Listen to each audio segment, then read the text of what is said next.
예, 반갑습니다. 동국대학교 사회복지학과의 김형용입니다. 저한테 주어진 그 발표 의뢰 내용이 뭐냐면 자치와 복지의 실체화 성격이랍니다. 그래서 실체화 성격? 이게 되게 어려운 주제네요. 그래서 그거를 짧게 설명을 해야 되는 거가 하나 있고요. 그리고 말씀드렸다시피 지금 17분 내에 끝내달라고 말씀하셔서 17분 타이머를 켜서 17분 내에 맞추시도록 해보겠습니다. 근데 말씀드렸다시피 이 실체화 성격을 이야기하면서 또한 주민자치를 접목시켜서 설명해 달라고 그래서 도대체 감이 안 오더라고요. 그래서 제 나름대로 다음과 같은 한 7가지 질문을 마련을 해봤습니다. 자치와 복지의 실체가 뭐냐라고 질문하시니까 도대체 이 두 가지는 가능한 조합인가? 라는 생각이 먼저 들었고요. 가능한 조합인지 아닌지도 지금 잘 모르는데 이거를 왜 하려고 하는 거지? 라고 하는 게 두 번째 질문이고요. 한다면 도대체 뭘 하려고 해야 되고 무엇을 해야 하는가를 얘기할 수 있고요. 아무리 하고 싶어도 자치와 복지가 조건이 안 되면 할 수는 없을 거 아니에요. 그래서 할 수는 있는가라는 질문을 해봐야 될 것 같고요. 실체와 성격을 얘기하려면 그러면 이미 주어진 거는 자치와 복지가 주어진 것도 있을 텐데 이거는 지금 잘 하고 있는지, 그리고 주민자치를 또 이야기해달라니까 그럼 주민자치는 현재 잘 되고 있는 건지, 이런 내용을 얘기하다 보면 이 실체가 사실상 되게 없지 않을까라는 생각이 좀 아주 부정적으로 많이 들더라고요. 그러면서 마지막 질문, 그럼에도 불구하고 이 학회에서 왜 자치와 복지를 융합하자라고 하는 것이고 그 융합의 당위성은 무엇이고 또 그 방향성은 무엇인지 한번 고민해 볼 필요는 있겠다 싶어서 마지막으로 그럼에도 불구하고 라고 하는 질문을 한번 마련해 봤고요. 이 많은 내용을 17분 내에 해야 되기 때문에 각각 하나당 2분씩 제가 한번 해보려고 답을 해보려고 한번 PPT를 한 두세 장 수준으로 만들어 봤습니다. 첫 번째, 자치 복지는 가능한 조합인가? 저는 가능하다고 봅니다. 왜냐하면 우리가 알고 있는 복지국가란 공유제, 커먼 굿을 관리하는 국가이고 공동의 재화를 마련하려는 집합적인 행동으로 탄생했다고 유명 학자들이 얘기를 해요. 다른 말로 얘기하면 복지국가란 전후 시기에 계급 간의 공통된 위험을 우리가 공동으로 대비를 하려고 집합제를 만들자 해서 계급 타협이 일어났고 국민국가 수준에서의 연대가 일어났기 때문에 그 바운더리 내에서 우리가 집합행동을 해서 만든 것이 복지국가죠. 그것들을 우리가 만들어내는 게 사실 자치를 중심으로 했던 거죠. 이분들이 스스로의 목소리를 담으려고 조합을 만들었던 거고요. 그 다음에 3자 연대에 의한 테이블을 만들었던 거고 그 바게닝 테이블에서 만들어진 게 복지국가죠. 그렇기 때문에 사실 복지국가는 자치를 통해서 만들 수는 있겠다. 그런데 사실 이게 되게 어렵다고 얘기해요. 대표적으로 얘기하는 거가 경제학자들이 얘기하는 맨큐어 올슨의 집합행동의 딜레마, 논리 이런 것들이죠. 첫 번째로 집합행동을 하려면 합리적 개인이라면 개인한테 주어진 이익이 있으니까 당연히 무임승차하는 게 훨씬 더 바람직합니다. 합리적인 선택인 거죠. 두 번째, 지금은 우리가 이전과 달리 집합적인 노동조합으로의 가입도 어려운 개인주의 사회로 도래를 했죠. 그래서 합리성들이 곳곳에서 충돌하고 있고 정규직과 비정규직, 지금 아시다시피 또다시 뉴스에서 연일 나오고 있는 인천공항의 정규직에 대해서 여러 가지 반대 목소리 나오는 것처럼 이것이 공정한 것인가? 정말 무엇이 같고 무엇이 다른가에 대한 공정성의 핵심인데 그 공정하지 않다라고 하는 것이 개인들이 너무나 할 거 없이 지금 목소리를 내고 있는 상황이고요. 실제로 이거를 조정하는 국가나 지자체의 역할은 상당히 부족합니다. 더군다나 지금은 또다시 우리 90년대 이후에 현대사회를 핵심적으로 설명하는 거 하나가 초개인화와 함께 배제입니다. 정체성을 획득하려는 투쟁이 여기저기서 이루어지고요. 내가 한국인인지, 내가 여성인지, 내가 학생인지, 내가 교수인지 이런 집단 정체성이라는 것이 상당히 줄어듭니다. 왜냐하면 누구도 온전하게 소속되지 않은 이질적인 사회라고 하는 사회가 지금의 우리가 말하고 있는 현대사회의 기본적인 특성이죠. 그래서 이민자 혐오도 일어나고 굳이 이렇게 국가에 대한 충성, 지역에 대한 충성 뭐 이런 것들도 없을 것이고요. 그래서 이해 집단들이 정부를 포획하거나 공공기관들을 포획해서 자신들의 합리적 이익을 훨씬 더 강화시키려고 하는 이런 상태에서 집단적인 자치를 통해서 복지를 한다? 상당히 딜레마가 아닐 수가 없고요. 이것이 우리 학계가 얘기하는 주된 논점들입니다. 그럼에도 불구하고 자치는 지속적으로 복지에 대해서 이야기를 하고 있습니다. 첫 번째가 단체자치하고 주민자치인데요. 근데 단체자치도 지금 상당히 문제가 있죠. 지방자치단체장들이 지금 코로나 사태에서 현금 살포 막 하듯이요. 자녀적 복지 인식이 상당히 있고요. 그리고 정치적인 표로 생각하는 것도 있고요. 주민자치 측면에서도 보면 보편적인 인권이나 복지의 개념을 논하기보다는 타인들과 공평하게 무엇을 나눌까 보다는 더욱더 다른 형태의 복지를 요구하는, 복지 시민권으로서 복지를 요구하는 주민자치들이 상당히 있죠. 이런 상태에서 현재 자치복지는 자치분권위원회를 중심으로 해서 여러 가지 형태로 자치분권이 상당히 중요하다는 말들이 나오고 있고요. 강력한 재정분권이 필요하고 복지의 지방 이양이 필요하고 협력을 해야 되고 민간단체들과 협력해야 되고 이래서 지금 올해 지방 이양 일괄법이 통과가 돼서 광범위한 지방 이양이 이루어지고 있고 2차, 3차 지방 이양이 일어난다고 합니다. 그래서 합의된 목적이 있지도 않은데 일단은 달리고 있어요. 이 달리고 있는 것들은 왜 달리고 있지? 라고 하는 질문을 던져야 될 것 같습니다. 그래서 왜 자치복지인가? 라고 하는 것들을 이야기해야 되는데 두 번째 질문입니다. 그래서 자치복지 개념 정의부터 일단 해보고 왜 하려고 하는지를 한번 살펴봐야 될 것 같습니다. 첫 번째, 자치는 무슨 말이냐면 국가 지역 조직이 스스로 통치하는 것을 이야기합니다. 지방자치란 그래서 국가가 아니라 지방이 공공 분야의 일을 스스로 결정하고 처리하는 것을 이야기합니다. 지방자치는 다시 두 가지로 나눠지는데요. 단체자치랑 주민자치인데요. 단체자치는 중앙정부가 아니라 분권을 통해서 지방정부가 단체 사무를 하는 것을 단체자치라고 하고요. 주민자치는 그 지역적 사무가 주민 참여에 의해서 이루어질 수 있도록, 다른 말로 해서 주민투표, 그러니까 공공사무를 주민들이 참여해서 소수 엘리트들이 좌지우지하지 않게끔 만들려고 하는 것이 주민자치입니다. 이를 종합해서 지방분권과 현재 자치분권이 이루어지고 있습니다. 이게 자치에 대한 주요 용어이고요. 이 용어들은 행정학 백과사전, 옥스퍼드 백과사전, 그리고 우리가 일반적으로 알고 있는 교과서에 나와 있는 내용입니다. 근데 복지계에서는 좀 이상한 이야기들을 하고 있습니다. 공공사무를 넘어선 복지자치라는 말들을 쓰고 있죠. 그래서 대표적인 용어들을 좀 찾아봤어요. 새로운 용어가 나타났습니다. 신용어. 첫 번째, 주민자치형 커뮤니티 케어. 주민자치형 공공서비스. 이런 것들이죠. 내용을 봤더니 여기 오늘 토론자 계시는 정보현 단장님께서 말씀하신 공공재와 공유재가 협업하고 함께 만드는 복지. 두꺼운 복지는 국가 부문과 함께 시민적 연대, 커뮤니티, 힘있는 개인, 사회의 포용들이 하는 것. 저랑 아주 친하신 우리 김진석 교수님은 마을복지 생태계 이야기하면서 마을의 자원과 주체들을 어떻게 효과적으로 사회복지 서비스에 접목시킬 것인가. 정부 재정으로는 체계 및 인력이 갖는 한계가 있기 때문에.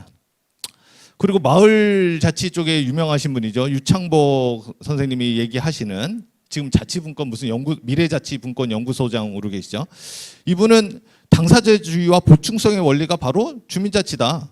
근데 그 내용은 뭐냐면 당사자가 스스로 자원을 모으고 나서서 부족한 정부만큼만 정부가 보충적으로 지원하는 것이 원칙이다. 보충성의 원칙이 주민자치, 복지자치다. 그리고 이제 주민참여 지역발전 이런 거 말씀하시는 것도 자원봉사 같은 것, 그리고 주민들이 스스로 자조적으로 문제를 해결하는 것, 그리고 마을의 공공성, 이런 학계에서도 얘기하는 거 보니까 마을의 공공성이랑 공동 문제를 마을 주민들이 해결하는 것. 그래서 주민자치형 공공서비스는 행안부에서 만들어진 이게 사업이죠. 오늘 핵심적인 내용들일 텐데 읍면동의 기점으로 돼서 민관 공동 생산으로 복지를 하는 것. 아니 자치는 국가 사무를 자치하다는 건데 지금 우리가 말하는 자치복지에서 주된 나오는 얘기는 민관이 협력해서 한다. 국가가 부족하니까라는 얘기들이 너무 많이 나옵니다. 그래서 이런 우려들이 있죠. 그래서 사실 서울시에서 이 자치복지 쪽에서 사업도 많이 하셨던 남기철 교수님 같은 경우는 실질적으로 현실적인 논란이 너무 많다. 그래서 그 논란은 뭐냐? 민간 자원 동원 이상의 의미를 갖기 지금 상당히 어렵다. 공공자원 확충이 불충분한 상황에서 민간 관리 자원만으로 강조를 한다면 공동체, 가정의 역할을 강조하는 보수주의적 복지관과 구별되지 않을 위험이 있다. 라고도 얘기를 합니다. 그래서 아이고 2분 만에 하려고 했는데 너무 길어졌네요. 그래서 왜 하려고 하느냐라고 하는 걸 저 나름대로 생각해봤어요. 두 가지예요. 사실 가능한 조합입니다. 그래서 첫 번째, 이 지금 현재는 공공재가 아니라 시민사회의 비공식적 재화인 경합성을 특징으로 하는 공유제까지 확장하고 있는데, 그 이유는 이미 우리 지방자치가 잘 되고 있기 때문에, 민주적 규범과 정당성을 실현했기 때문에, 성과가 있기 때문에 공공사무가 아니라 이제는 공유제도 한번 눈을 늘려보자 라고 하는 문제제기, 그런 의미일 수 있고요. 다른 하나는 국가는 이제 못한다. 국가라고 하는 건, 복지국가라는 건 산업시대에 만들어진 체제이기 때문에 너무나 비효율적이다. 그래서 새로운 4차 산업혁명, 그리고 새로 만드는 한계 비용 제로 사회에서 우리 풀뿌리 민주주의에 기반한 공유제 복지가 시급하다. 저는 후자가 맞다고 보고요. 전자라고 얘기한다면 이거는 복지의 후퇴를 얘기한다고 생각합니다. 그래서 저희는 전자를 건재해야 되고 후자를 얘기해야 된다는 얘기를 하는 거죠. 그래서 세 번째 질문입니다. 그래서 복지에 있어서 그럼 자치란 무엇이어야 되느냐? 자치란 그럼 어디에 있어서 자치를 해야 되느냐를 이야기해 보는 거죠. 첫 번째, 저는 단체 자치의 실효성을 높이는 게 복지 자치의 첫 번째 얘기다. 왜냐하면 우리나라의 복지의 당면 과제는 자치에 있지 않고, 복지에 있다면 복지 총량을 늘리고 주민 복리를 위해서 공공성을 확보하는 것이 주요 목적이기 때문입니다. 왜냐하면 주민 자치로 현재 지역 문제를 해결할 수가 없어요. 지방 30%가 20년, 30년 안에 소멸을 한다는 이 지방 소멸의 위기를 주민자치가 해결할 수 있느냐? 돈, 자원, 인구가 모두 다 수도권으로 집중되어 있는데 이걸 해결할 수 있느냐? 문화 행사만 해도 90%가 서울에서 열리는데 이걸 해결할 수 있느냐? 기업들의 80%, 20대 대학의 80%가 서울에 있는데 이거를 지방자치가 해결할 수 있느냐는 문제죠. 주민자치가. 그래서 복지는 자치라고 얘기한다면 제가 이렇게 재화의 종류를 구성해 봤습니다. 우리가 만들어내는 복지 전반적인 재화와 서비스는 사적재가 대부분이고요. 공공재가 그 다음이고, 공유재는 아주 미흡합니다. 그러니까 사적재와 공공재를 어떻게 관리할 것이냐가 바로 주민자치 핵심 영역이어야 되지, 공유재를 만들자라고 하는 것은 안 된다는 얘기를 말씀드리려고 했습니다. 왜냐? 국내 총생산을 100%로 볼 때 우리나라 공공사회 지출은 10%에 불과하고요. 민간 복지 지출은 2%에 불과한데, 그 민간 복지 지출은 기업의 복리후생제도입니다.